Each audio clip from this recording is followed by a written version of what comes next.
કાલના પીરિયડમાં આપણે બે પ્રમેય ભણી ગયા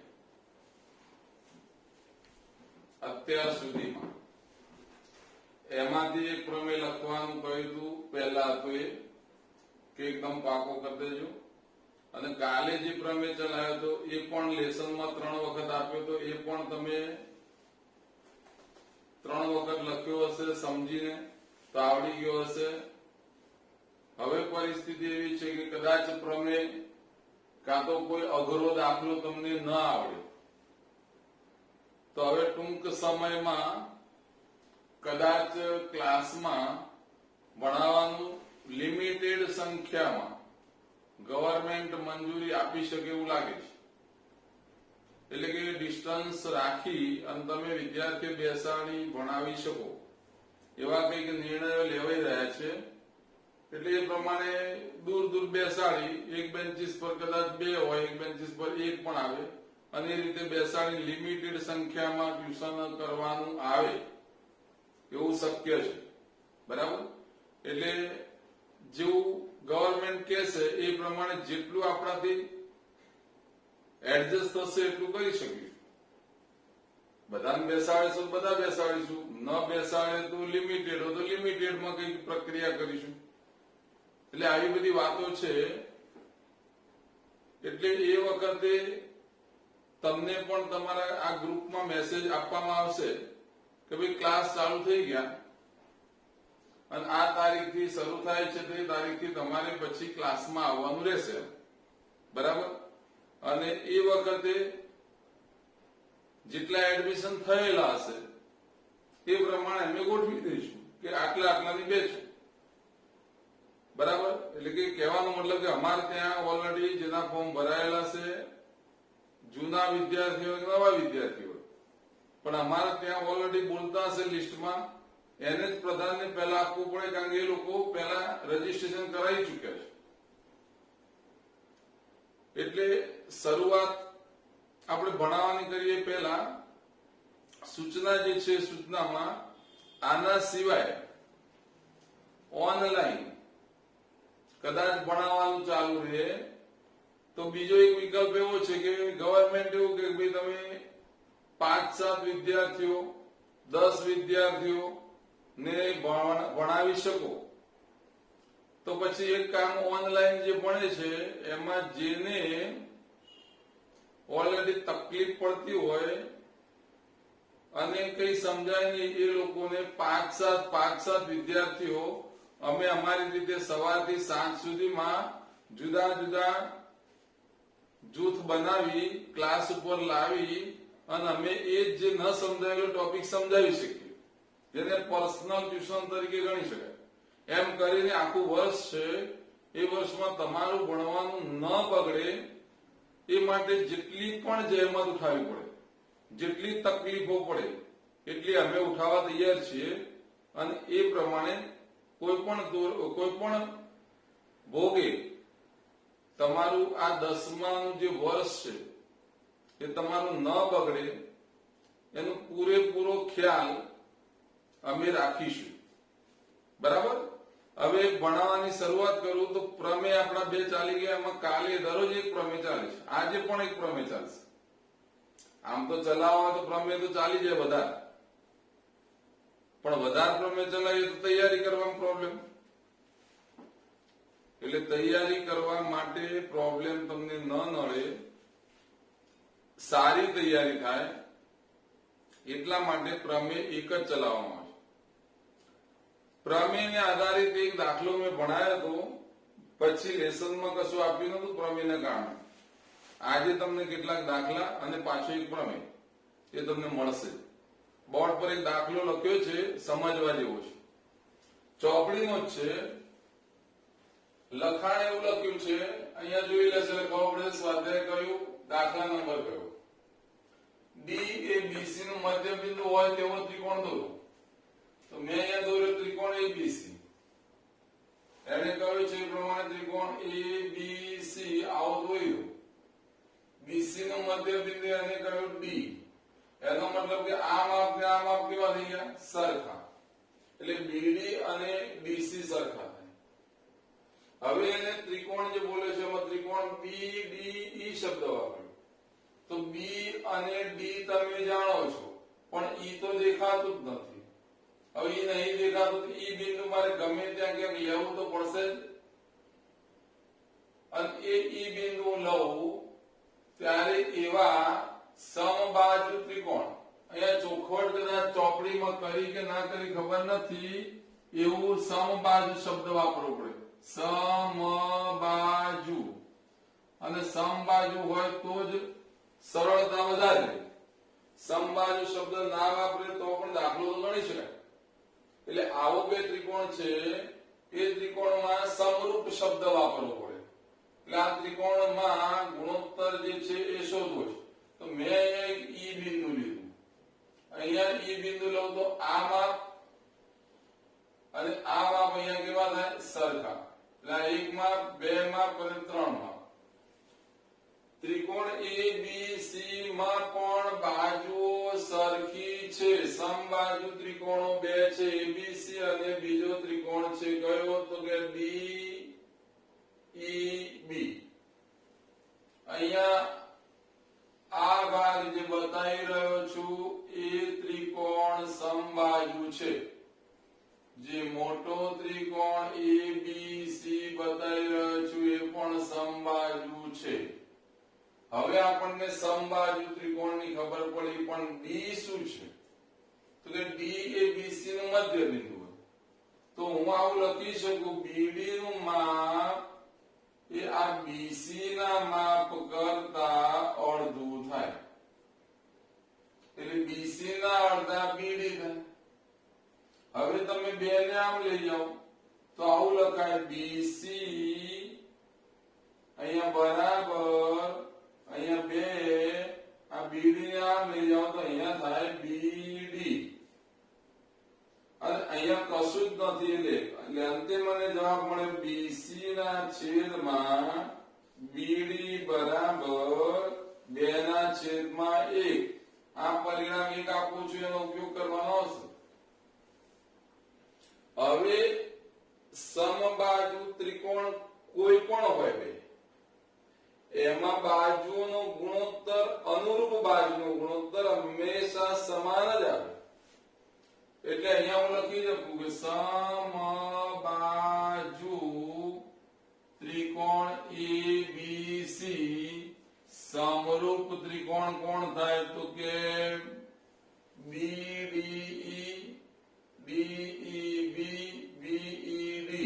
આપણે જે શબ્દ વાપરે લઈ લઈએ તો BDE, તો BDE સમરૂપ થાય. સમબાજુ હોય એટલે સ્વાભાવિક છે કે આ બાજુ જે હોય અને એને અનુરૂપ પેલા ત્રિકોણની બાજુ લેવા જાઓ તો દરેક બાજુનો ગુણોત્તર લેવા જાઓ તો સરખું જ આવે. સમજાવવા માટે એવું કહું છું કે સમજી લો કે આ બાજુનું માપ 4 છે, તો આનું 4 છે, તો આનું પણ 4 થાય. તો આટલો ટુકડો 2 થાય, તો આ 2 થાય. એટલે 2 ના છેદમાં 4, 2 ના છેદમાં 4, 2 ના છેદમાં 4 ગુણોત્તર સરખો થવાનો. એટલે એક વાત નક્કી.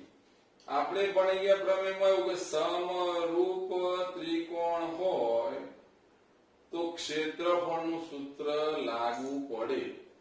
તો માન લખાય કે ત્રિકોણ ABC નું ક્ષેત્રફળ છેદમાં ત્રિકોણ BDE નું ક્ષેત્રફળ બરાબર અનુરૂપ બાજુ. તો આ ત્રિકોણ ઊંધો લટકે છે અને આ ત્રિકોણ સીધો છે. આ ત્રિકોણ ઊંધાનો પાયો BD અને એ BC ત્રિકોણનો પાયો BC થાય. તો અનુરૂપ બાજુમાં પાયા પાયા લઈ લે તો આ ABC નો પાયો કયો? તો કે BC. તો અનુરૂપ બાજુ આવે BC. તો આની અનુરૂપ બાજુ કઈ? તો BD. સૂત્ર આપણે ભણી ગયા એમાં એવું હતું કે ક્ષેત્રફળનો ગુણોત્તર અનુરૂપ બાજુના ગુણોત્તરના વર્ગ બરાબર. સૂત્ર પ્રમાણે ABC છેદમાં BDE બરાબર પરિણામ 1 પરથી કિંમત મૂકો BC ના છેદમાં BD બરાબર 2 ના છેદમાં 1 એનો વર્ગ 4 ના છેદમાં 1 અંતે ABC જેમ BDE એટલે કે ત્રિકોણના ક્ષેત્રફળનો ગુણોત્તર એ 4:1 છે. સમજ પડી ગઈ હશે? કેવી રીતના લાગે ખબર પડી ગઈ? ખાલી સમજાવવા પૂરતું આટલું જ હતું કે ભાઈ આ માપ છે, આના કરતા અડધું થાય. આ ત્રિકોણ ને આ ત્રિકોણ એ બંને સમબાજુ છે એટલે સૂત્ર લાગુ પડે અને સૂત્ર ઉપરથી કિંમત મૂકો જવાબ મળી જાય. આવો બીજો એક દાખલો હું લઈ લઉં છું હાલ જ. સ્વાધ્યાય 6.4 દાખલા નંબર 8 જોશો એટલે હમણાં ગણાયો તો એ દાખલો. એના પછી તરત જ 9મો દાખલો. 9મા દાખલામાં એવું લખેલું છે કે બે સમરૂપ શબ્દ વાપરી દીધો છે એટલે આપણને ક્ષેત્રફળનું સૂત્ર લગાવતો તરત ફાવે. સમરૂપ હોય એટલે ક્ષેત્રફળનું સૂત્ર લાગે. ત્રિકોણની બાજુઓનો ગુણોત્તર આપી દીધો. બાજુઓનો ગુણોત્તર એટલે અનુરૂપ બાજુનો ગુણોત્તર એ પણ આપી દીધો. ત્રિકોણના ક્ષેત્રફળનો ગુણોત્તર શોધો. સહેલો દાખલો એટલે કારણ કે નામ નહીં આપે આપણે લેવા પડશે. તો મેં શરૂઆત કરી. ધારો કે ત્રિકોણ ABC અને ત્રિકોણ PQR બે સમરૂપ છે. સીધું ધારીને આવું જ લખી દીધું. તો આ બે ત્રિકોણ ABC સમરૂપ ત્રિકોણ કયું છે તો કે PQR. અનુરૂપ બાજુ લઉં તો AB, એને અનુરૂપ બાજુ કઈ તો કે PQ. AB અને PQ નો ગુણોત્તર એ લોકોએ આપ્યો છે 4:9 એટલે 4/9. સહેલો દાખલો કેવી રીતે સમજી ગયા છે? સમરૂપ હોય એટલે ક્ષેત્રફળનું સૂત્ર ABC નું ક્ષેત્રફળ છેદમાં PQR નું ક્ષેત્રફળ બરાબર અનુરૂપ બાજુઓ એટલે AB અને એને અનુરૂપ PQ એના વર્ગ બરાબર થાય. આપણે આવું પડી ગયા હતા કે ક્ષેત્રફળનો ગુણોત્તર તે અનુરૂપ બાજુના ગુણોત્તરના વર્ગ બરાબર થાય. તો અહીંયા મેં ABC લાવવું છે એટલે ABC છેદમાં PQR લખી દીધું. પણ AB ના છેદમાં PQ એટલે કેટલા તો 4/9 એનો વર્ગ. તો 4 નો વર્ગ કેટલો તો કે 16 થાય. 9 નો વર્ગ કેટલો તો કે 81 થાય. તો ABC છેદમાં PQR બરાબર 16/81. લખવું હોય તો જવાબમાં આવું લખાય 16:81. અહીંયા સમજી લેજો કોઈ પાછા એવા મગજમાં લઈને ના બેસતા હોય કે આ એકડો આવે તો ઉડી જાય. ઉડે ના. એટલે બરાબર સમજજો. કેટલાકને તો ગણિતનું નોલેજ જ ના હોય તો એવા તો ઉડાડવામાં ગમે ત્યાં ઉડાડે છે અને જવાબ જે પાછળ જોયો હોય લાવી દેવાનો. એટલે એ રીતે ગણિત ના આવડે. ગણિતમાં પહેલું તમે તમારા તર્કથી ગણો. જવાબ પાછળનો પહેલા નહીં જોવાનો. પહેલા ગણતા જાઓ. જવાબ આવે છે, નહીં આવતો તો આવે છે તો આવડી ગયું, અને નહીં આવતો તો પછી ફરીથી ચેક કરો કે એવી કઈ ભૂલ મેં કરી કે જેને કારણે આ જવાબ ના આવ્યો. તો જ એ ભૂલ સુધરશે, બાકી સુધરે નહીં. એટલે આ દાખલામાં ABC ના છેદમાં PQR એટલે કે ક્ષેત્રફળ અહીંયા લખેલું છે. ક્ષેત્રફળનો ગુણોત્તર 16:81 છે. હવે જે પ્રમેય મારે ભણાવવાનું છે એ પ્રમેય ભણતા પહેલા કેટલુંક જાણકારી તમારા જોડે હોય તો સરળતાથી એ પ્રમેય મળી જાય અને સરળતાથી એ પ્રમેય આવડી જાય. સરળતાથી એ પ્રમેય સાબિત કરી શકો. બોર્ડ પર એક પ્રમેય લખ્યો છે. એ પ્રમેય પરીક્ષામાં પૂછાવાનું નથી. હાલ લખ્યો 6.7. પણ એ પ્રમેય સ્વીકારવાનું છે અને સ્વીકારો, પણ એ સ્વીકાર્યો એટલે કેવી રીતના સ્વીકાર્યો, એટલે થોડીક સમજણ આપો. અને સમજણને આધારે સૂત્ર કેવી રીતના બને છે એ ખાલી જાણકારી આપું છું. એટલે આ પ્રમેય તમે જે વિડીયો મારો જોઈ રહ્યા છો એમાંથી તમારે તૈયાર કરવાનું નથી, પણ સમજી લેવાનું છે રફ કામમાં આ મેં કરેલું કામ કરી. એટલે સમજી લેજો. આને લખ્યું છે વાક્ય કેવું, કાટકોણ ત્રિકોણમાં એટલે એ બી સી માં ખૂણો બી, કાટખૂણો એટલે કાટકોણ ત્રિકોણ થઈ ગયું. કાટખૂણો બનાવતું શિરોબિંદુ એટલે કાટખૂણો ક્યાં છે તો કે બી છે, એટલે એનું શિરોબિંદુ કયું બી, અને ત્યાંથી વાત આવી કર્ણ કયો એસી થાય. કાટખૂણાની સામેની બાજુ કર્ણ થાય. પહેલા ક્લિયર કરી નાખીએ. એ બી સી ત્રિકોણમાં ખૂણો બી કાટખૂણો છે, કાટખૂણાની સામેની બાજુ એસી કર્ણ છે, અને કર્ણ પર બીડી વેધ દોરેલો છે. એટલે આ ખૂણો ને આ ખૂણો કાટખૂણા થાય, અને વેધની બંને બાજુ આવેલા એટલે આ વેધ કહેવાય. એની એક આ બાજુ કહેવાય, એક આ બાજુ કહેવાય. બંને બાજુ આવેલા બીડી એ ડી બી, અહીંયા C D B, B D C, આ બે ત્રિકોણ છે એ બંને આ મૂળ ત્રિકોણ એ બી સી ને સમરૂપ હોય છે. એવું સાબિત નહીં કરતો, ખોખું પ્રમાણે થઈ જાય. અનુરૂપ ખૂણાઓ લો એટલે સાબિત થઈ જાય. આપણે સાબિત કરવું નથી. તમે તમારે જે ટ્રાય કરશો તો એમ મળી જશે, નહીં ટ્રાય કરો તો પણ સમરૂપ છે એવું સ્વીકાર. તો આ એક ત્રિકોણ કયો તો એ ડી બી, આ ત્રિકોણ જે છે મૂળ ત્રિકોણ કયો તો એબીસી. તો એડીબી સમરૂપ ત્રિકોણ એબીસી. બીજો ત્રિકોણ કયો તો અહીંયાથી લખવું પડે ભાઈ ડીબીડીસી. ક્રમમાં એ રીતે ગણાય. ત્રિકોણ બીડીસી સમરૂપ મૂળ ત્રિકોણ એબીસી. ત્રીજું શું લખ્યું, આને સમરૂપ આ હોય ને આને સમરૂપ આ હોય તો આ બંને તો એક જ છે ને. તો પછી એડીબી સમરૂપ ત્રિકોણ બીડીસી થાય. આ મારે સ્વીકારવું.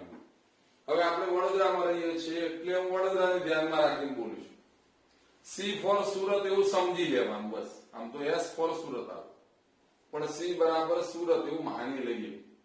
એ એટલે અમદાવાદ, બી એટલે બરોડા, અને ડી એટલે દુમાડ ચોકડી.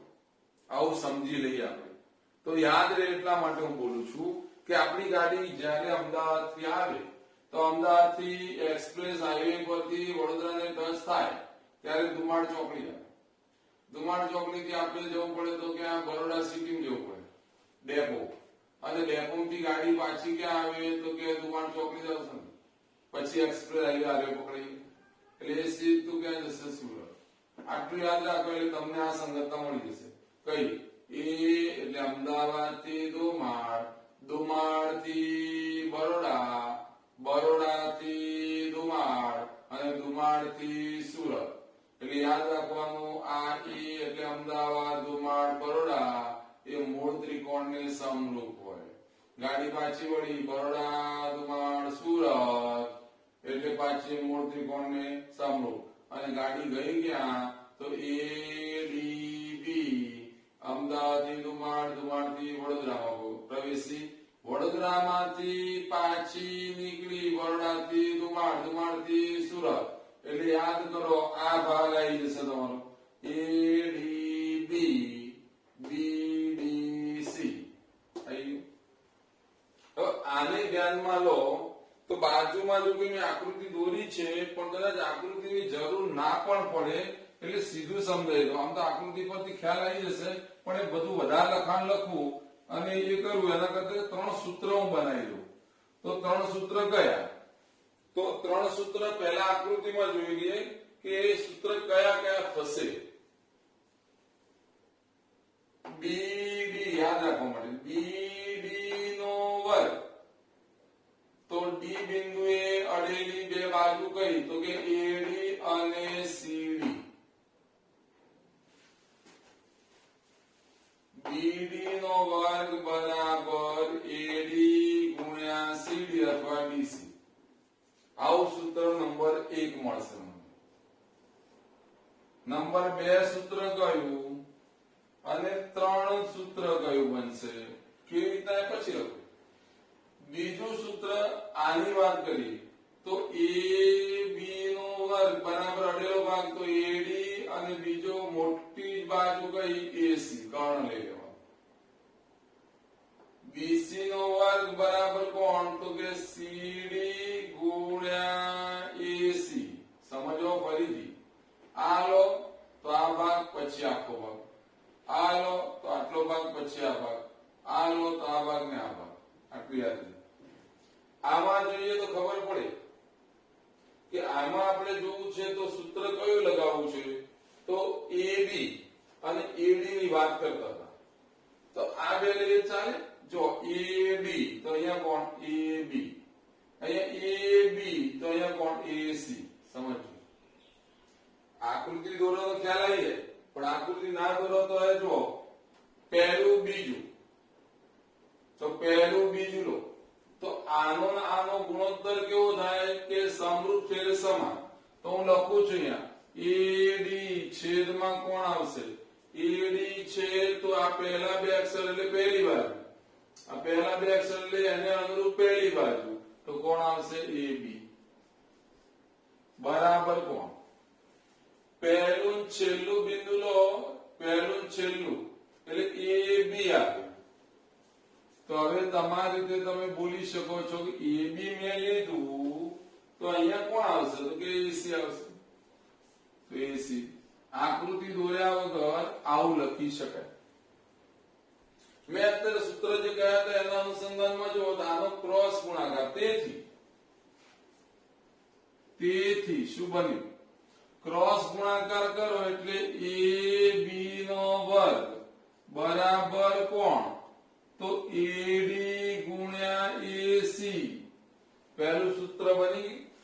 હું તમને કહ્યું કે તો યાદ કરો, એબી નો વર્ગ બરાબર એડી ગુણ્યા એસી થશે. આમ કઈ નામ બતાવતો હતો એ સૂત્ર બની ગયું. બીજામાં લઈએ નંબર 2. અહીંયા નંબર આપી દો એટલે ખ્યાલ આવે. પહેલાનું સૂત્ર, બીજાનું સૂત્ર અને ત્રીજાનું સૂત્ર બનાવી લે. બીજા પ્રમાણે બીજું સૂત્ર બનાવવું છે તો કયું લઈશું, તો મારે બીસી જોઈએ છે એનું સૂત્ર. તો આપણે ભણી ગયા કે બીસી બરાબર બીસી નો વર્ગ બરાબર, તો મેં સમજાવ્યું હતું સીડી ગુણ્યા એસી એવું સમજાવ્યું, સીડી ગુણ્યા એસી. તો હવે આમાં જુઓ બીસી પહેલું છેલ્લું લીધું તો અહીંયા કોણ આવશે, એસી આવશે. પછી લેશો આ બંને તો એ ચાલે. પેલામાં શું કર્યું, પહેલું બીજું, પહેલું બીજું, પહેલું છેલ્લું, પહેલું છેલ્લું, બીજું ત્રીજું, બીજું ત્રીજું, પહેલું છેલ્લું, પહેલું છેલ્લું. સમજી ગયા છો.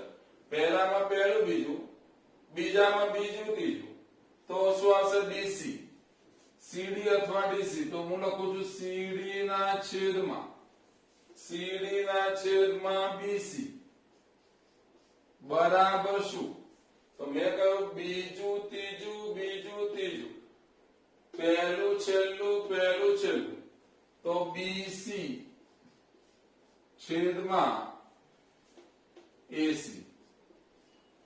ક્રોસ ગુણાકાર, તેથી ક્રોસ ગુણાકાર કરીએ તો બીસી નો વર્ગ બરાબર કોણ, તો કે સીડી ગુણ્યા એસી. આ યાદ રાખવા માટે સૂત્ર છે. આના સૂત્ર બને એટલે સૂત્ર જ યાદ રાખવાનું. પરીક્ષામાં આ પૂછાવાનું નથી. સમજૂતી હશે તો આના પછીનો જે પાયથાગોરસ પ્રમેય ભણાવવાનું છે એમાં આ સૂત્રનો ઉપયોગ હું કરીશ ડાયરેક્ટ. જરૂર પડશે ત્યારે.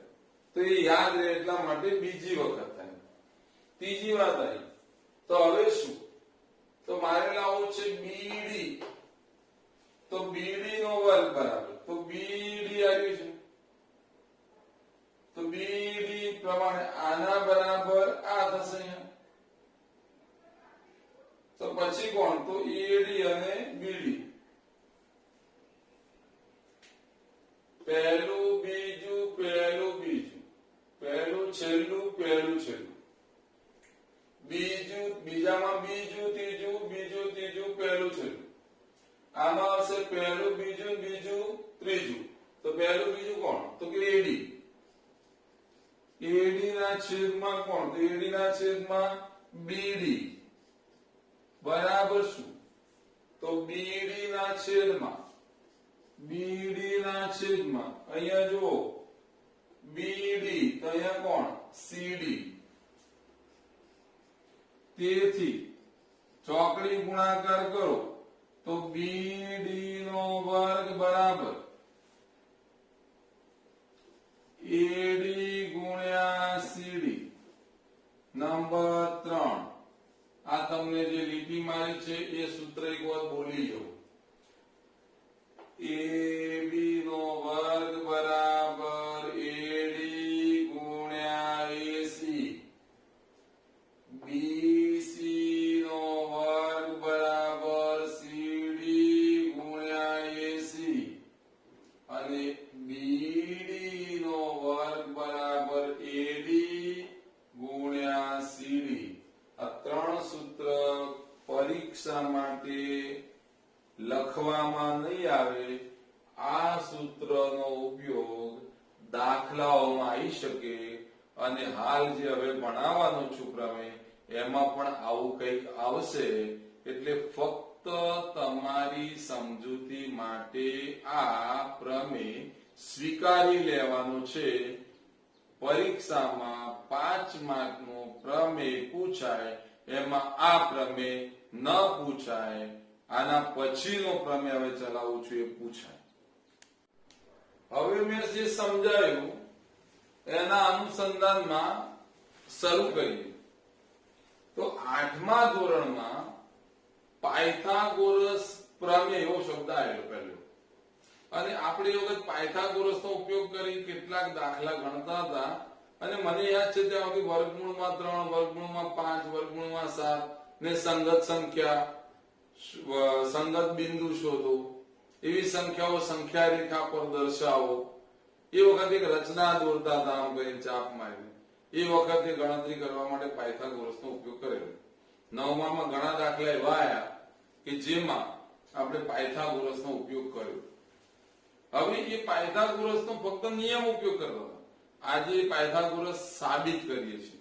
બોર્ડ પર મેં પ્રશ્ન લખ્યો છે. પ્રતિજ્ઞા તમને પરીક્ષામાં નહીં આપે, એવું કંઈક આપશે કે પાયથાગોરસ પ્રમેય લખો અને સાબિત કરો. આટલું લખીને આવે એટલે પહેલું તમારે લખવાનું પ્રતિજ્ઞા.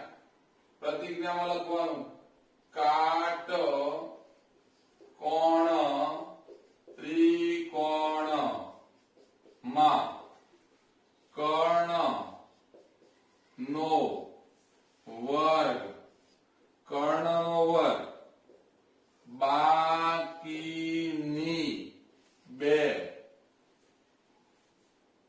બાજુઓ, બાજુઓના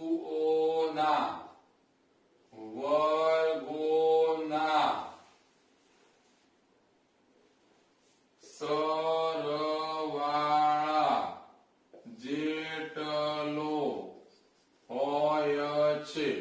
એટલે બરાબર હોય છે એવું લખો તો એ ચાલે, જેટલો હોય છે તે પણ ચાલે. હવે સમજૂતી આપો. મેં આપણે આકૃતિ દોરી હતી એ પ્રમાણે આપણે દોરી દઈએ તો આવી આકૃતિ થાય.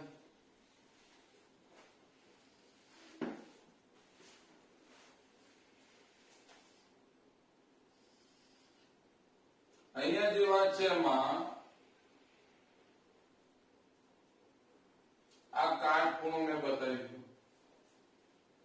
તો અહીંયા લખું A B C. કાટખૂણાની સામેની બાજુ કર્ણ થાય. છે, બી કાટખૂણો છે. બાકીની બે બાજુ AB અને BC ગણાય. તો પક્ષ શું થાય? તો પક્ષમાં આવે એને આપ્યું શું? કાટકોણ ત્રિકોણ, બીજું કશું આપ્યું નહીં. એટલે પક્ષમાં આવે ત્રિકોણ ABC માં ખૂણો B કાટખૂણો છે અથવા કાટકોણ છે. સાધ્ય શું આવે? તો સાધ્યમાં આવશે કર્ણનો વર્ગ, કર્ણ AC એનો વર્ગ, બાકીની બે બાજુ AB BC, તો AB BC, બાકીની બે બાજુઓના વર્ગોના સરવાળા બરાબર હોય છે. એટલે જેને પ્રતિજ્ઞા આવડે એને આવડે. કોઈ એવું કે મને તો આ યાદ રહે છે સાહેબ, તો આવું યાદ રાખો. એટલે આમાંથી જોઈને બોલાય કે આ શું છે? તો કે કર્ણ, એનું શું છે? કે વર્ગ.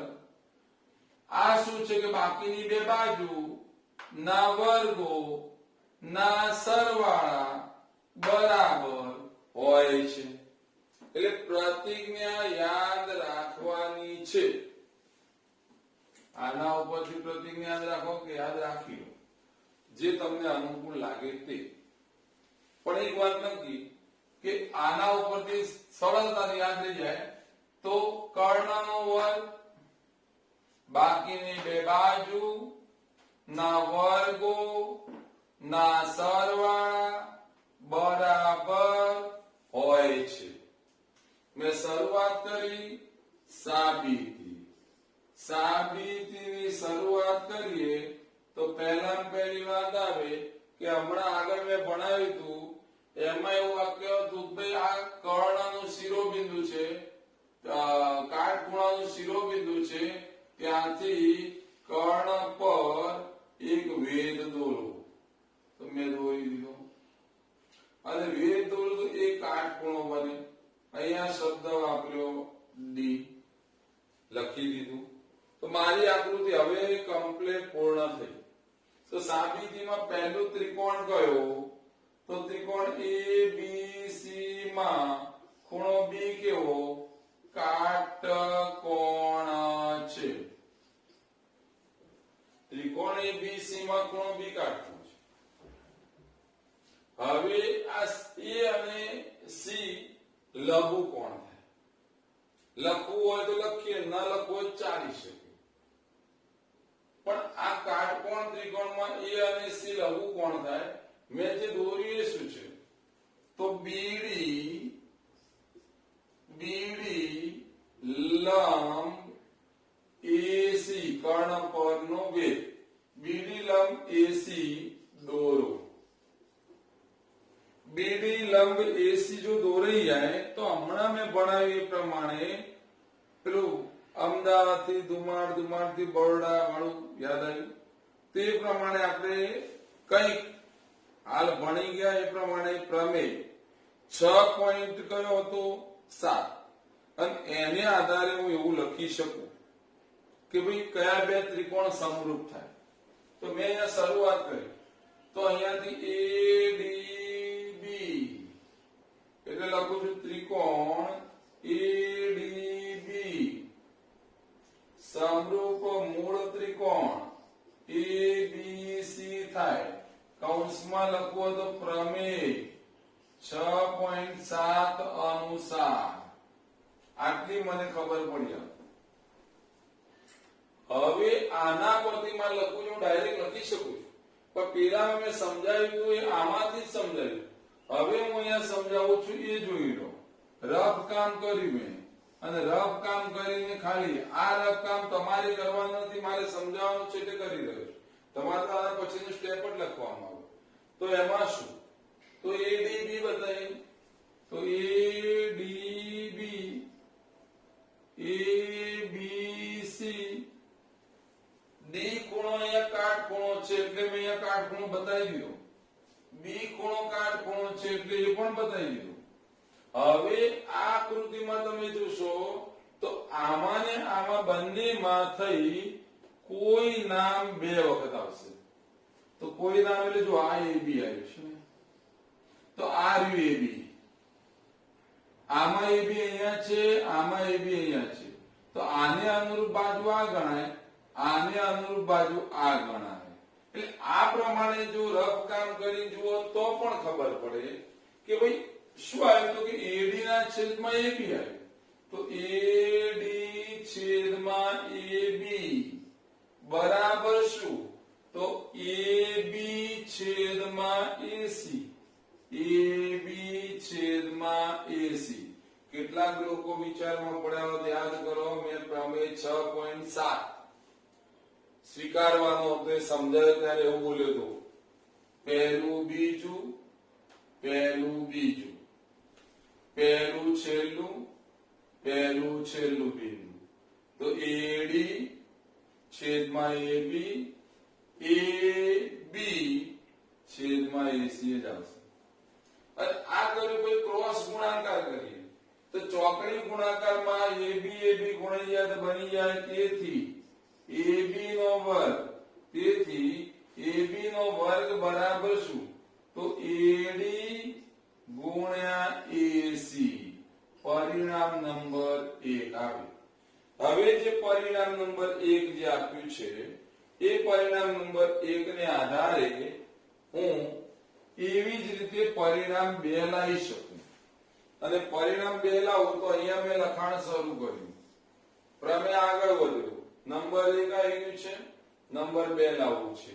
હવે આપણે ગાડી લઈને ઉપડ્યા હતા ક્યાં, અમદાવાદ થી દુમાળ, દુમાળ થી બરોડા, આટલા ઉભા હતા. બરોડા થી પાછા દુમાળ તો આવવું જ પડશે, પછી સુરત જવાશે. એટલે હવે હું લખી શકું કયો ત્રિકોણ, તો ત્રિકોણ સામે અહીંયા ત્રિકોણ લખું છું.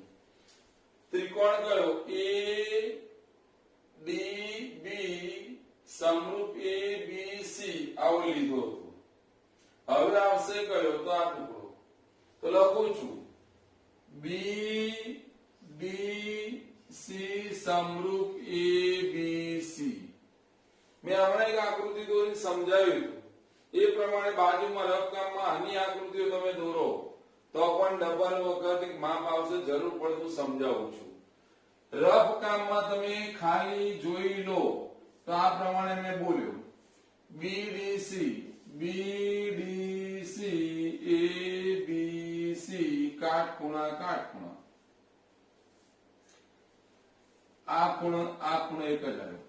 ખૂખું પ્રમાણે સમરૂપતા થઈ ચૂકેલી છે. મેં તમને એનું કહ્યું, મેં કહ્યું ડબલ વખત કોઈ નામ આવશે તો ડબલ વખત નામમાં જો આ બીસી અહીંયા દેખાય મને, તો આવું બીસી આમાં ક્યાંય દેખાય છે, તો આ નીચે દેખાય છે. એટલે એનો મતલબ કે આ ભાગ ને આ ભાગ અનુરૂપ કહેવાય. અનુરૂપ કહેવાય તો આમે લીટા માંગે.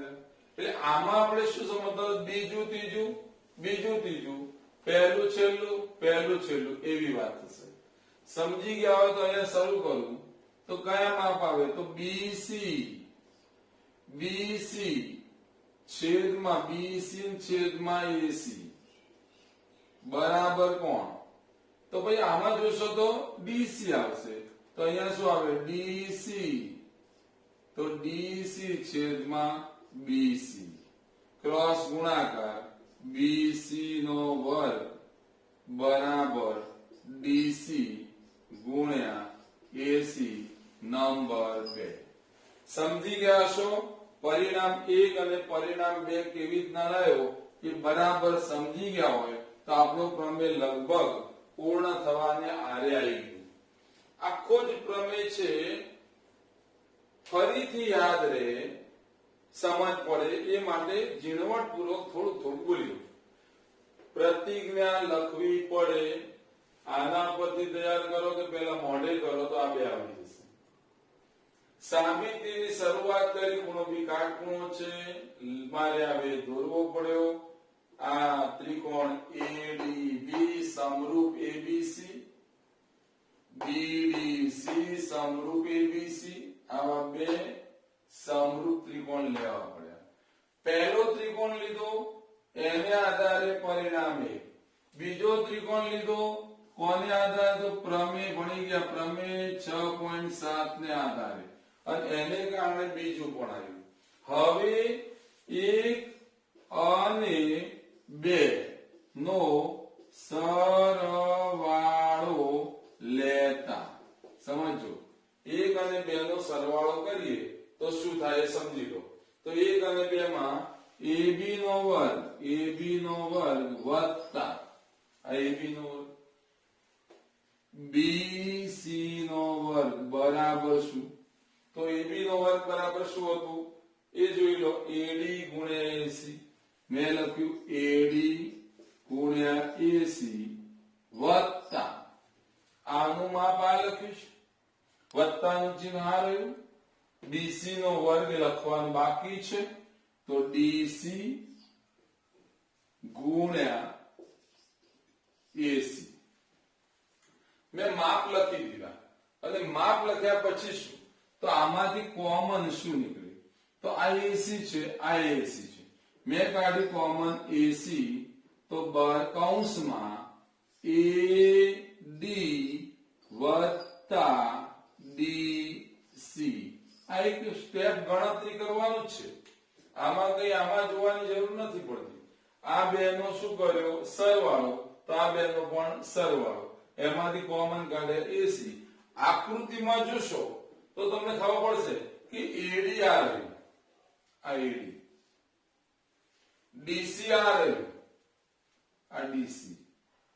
તો AD અને DC નો તમે સરવાળો કરો તો આખું માપ બને કયું? તો AC.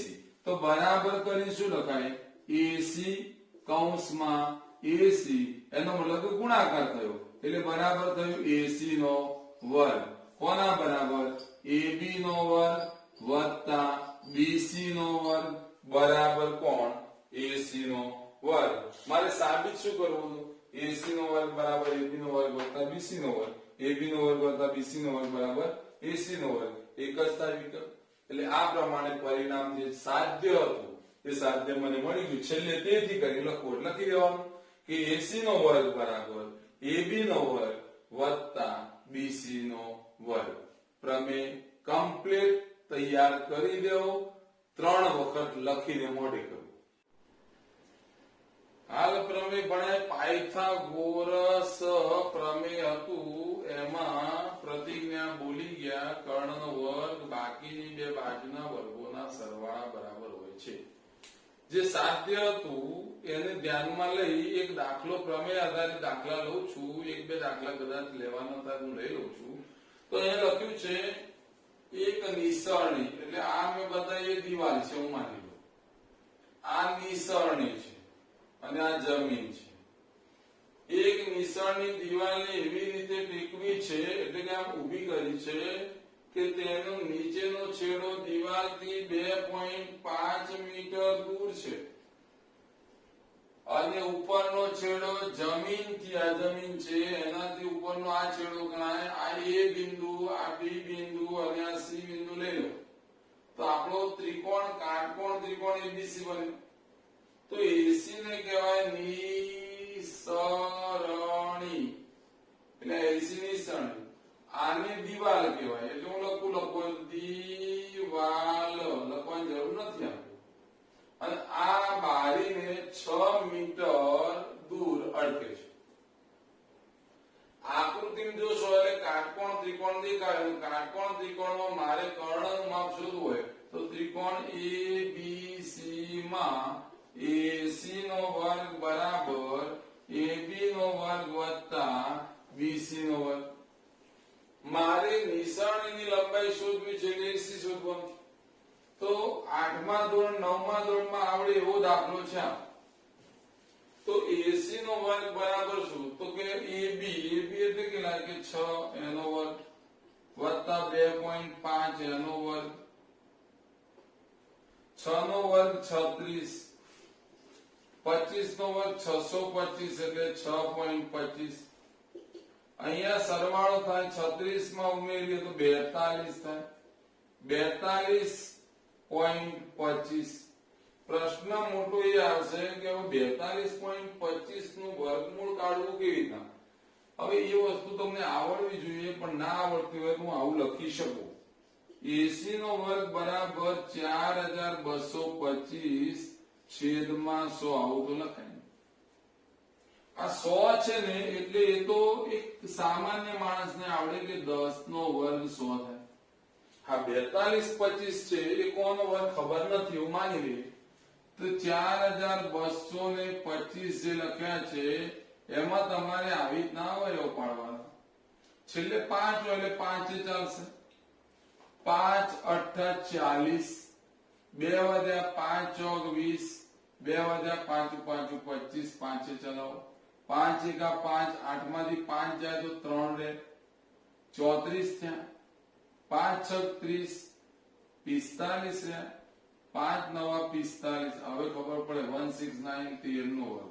હજી ચલાવો 13 એકા 13, 3 વગ્યા 13 તારી 39, 13 1. મને અંતે અવયવ પાડતા આવડે એ ઉપરથી હું લખી શકું 5 બે વખત છે એટલે 5 નો વર્ગ લખાય, 13 નો વર્ગ લખાય. તો મેં અહીંયા લખી દીધો. હવે અને અહીંયા લખું છું જોઈ લો. તો 80 નો વર્ગ બરાબર શું? 5 નો વર્ગ, 13 નો વર્ગ, 10 નો વર્ગ. બધાના વર્ગ કાઢી લો એટલે વર્ગમૂળ લીધું. તો 80 બરાબર 5 ગુણ્યા 13 છેદમાં 10. હવે 80 બરાબર શું? 13 પંચા 65 છેદમાં કેટલા? તો કે 10. તો અંતે શું આવે જવાબ? કોઈ કે સાહેબ અમે તો છેદ ઉડાડ્યા હતા, પછી 13 ને ભાગ્યા તો આટલો જ આવે. જવાબ આવે 6.5 મીટર એસી બરાબર. તો એસી એટલે કોણ? તો એસી એટલે નિસરણીની લંબાઈ. તો આ રીતે નિસરણીની લંબાઈ આપણને મળી ગઈ 6.5 મીટર છે. હવે એક દાખલો ખાલી લઈ લઉં છું અને પછી આ પીરિયડ પૂરો કરું છું. બીજો દાખલો બોર્ડ પર લખેલો છે, સમજી લો. સમબાજુ ત્રિકોણ એબીસી ની બાજુ 2 છે. 2a લખી દો. 2a. સમબાજુ ત્રિકોણ એબીસી ની બાજુનું માપ 2 છે. વેધની લંબાઈ શોધો. મેં અહીંયાથી સીધી લીટી દોરી, કાટખૂણો બને એને વેધ કહેવાય. હવે પ્રશ્ન એવો આવ્યો કે સમબાજુ ત્રિકોણમાં વેધ મધ્યગા સમાન હોય, એક જ હોય. એટલે સમબાજુ હોય તો લખું છું, ખાલી લખવા તો સમબાજુ હોવાથી એડી વેધ મધ્યગા બને. મધ્યગા એટલે શું? તો શિરોબિંદુથી સામેની બાજુના મધ્ય બિંદુને જોડતો રેખાખંડ. ફરી બોલું. શિરોબિંદુથી સામેની બાજુના મધ્ય બિંદુને જોડતો રેખાખંડ. એટલે ક્લિયર થઈ ગઈ. સામેની બાજુ જે છે એનું મધ્ય બિંદુ, અને મધ્ય બિંદુ હોય તો આ લીટી મારી આ લીટી મારી, એટલે કે બીડી બરાબર સીડી થાય. બે માપો તો આ થઈ જશે એ, આ પણ એ. આટલી ખબર પડી તો ત્રિકોણ કયો ભાઈ? અહીંયા લખી દો સ્મોલ એ. ત્રિકોણ એબીડી માં ખૂણો ડી કેવો? તો કે કાટકોણ હોવાથી. જો કાટકોણ ત્રિકોણ હોય તો પછી શું? પાયથાગોરસ. મારે એડી નું માપ શોધવાનું છે. તો અહીંયા લખું છું એબી નો વર્ગ બરાબર એડી નો વર્ગ વત્તા બીડી નો વર્ગ. સમજો, એબી નો વર્ગ બરાબર એડી નો વર્ગ વત્તા બીડી નો વર્ગ. કાટખૂણો હોય તો સામેની બાજુ કર્ણ થાય. માપ લખું છું 2a નો વર્ગ બરાબર આ શોધવાનું છે અને આ હમણાં માપ લાયા છીએ એનો વર્ગ બાજુ લખું છું 2 નો વર્ગ 4 થાય તો 4 એનો વર્ગ ઓછા આ એ વર્ગને આમ લાવું છું એટલે આવશે એ વર્ગ બરાબર મારી પાસે એડી નો વર્ગ બન્યો તો હું આવું વ્યવસ્થિત લખું એડી નો વર્ગ બરાબર 4 એ નો વર્ગમાંથી 1 એ નો વર્ગ બાદ કરો તો 3 એ નો વર્ગ રહે અને એડી નો વર્ગ જે હતું એનું મેં વર્ગમૂળ લીધું તો એડી બનશે આનું વર્ગમૂળ લઉં તો ના નીકળે તો વર્ગમૂળમાં 3 આનું વર્ગમૂળ કાઢું તો એ આવે તો અંતે મારે લખવું તો વેધ એડી બરાબર જવાબ આવશે વર્ગમૂળમાં 3 એ આટલો જવાબ આવે એટલે સમજી ગયા છો આ દાખલો અને આના અનુસંધાનમાં કોઈ દાખલા આપવા જેવા હોય તો આજે હોમવર્કમાં તમને હમણાં આપું છું બરાબર